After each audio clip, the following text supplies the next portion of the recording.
मित्रांनो, आज आम्ही तुम्हाला सांगणार आहोत एका अशा लढाईची गोष्ट जी फक्त तलवारीच्या जोरावर नाही तर अचूक डावपेचांमुळे जिंकली गेली। ही कथा आहे छत्रपती संभाजी महाराजांच्या बुर्लीच्या लढाईची, साल 1679। औरंगजेबाच्या मुघल सैन्याने महाराष्ट्रात धुमाकूळ घालण्यास सुरुवात केली होती। त्यांचे लक्ष्य होते स्वराज्य नष्ट करणे। त्याच वेळी कोल्हापूर जवळील बुर्ली येथे मुघलांचा मोठा तळ होता।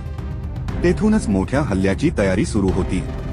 पण एका अनपेक्षित लढाईने इतिहास बदलला। संभाजी महाराजांना या हल्ल्याची बातमी मिळताच ते आपल्या काही मोजक्या मावळ्यांसह बुर्लीच्या दिशेने निघाले। मोठे सैन्य त्यांच्या सोबत नव्हते, पण महाराजांना याची पर्वा नव्हती, कारण त्यांच्याकडे होते गनिमी कावा आणि अफाट युद्धकौशल्य। दुसऱ्या बाजूला मुघल सैन्य संख्येने खूप मोठं होतं।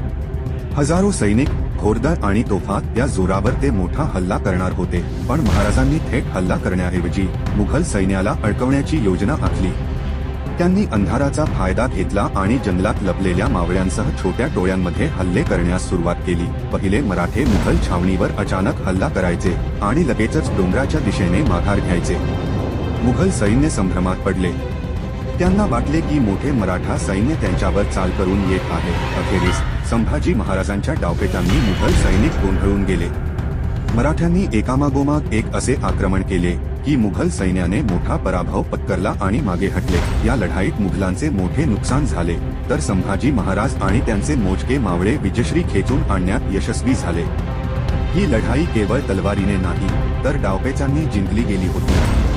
संभाजी महाराजांनी पुन्हा एकदा सिद्ध केले की गनिमी कावा हा मराठ्यांचा खरा बळ आहे। ही होती बुर्लीची लढाई, एक अनोखी आणि प्रेरणादायी गाथा। आजही संभाजी महाराजांचे शौर्य आपल्याला शिकवते की परिस्थिती कितीही कठीण असो, बुद्धी, धैर्य आणि चातुर्याने कोणतीही लढाई जिंकता येते। संभाजी महाराजांच्या अशा अनेक शौर्यगाथा तुम्हाला जाणून घ्यायच्या असतील तर आमच्या चॅनेलला सबस्क्राईब करा आणि हा व्हिडिओ लाईक करा।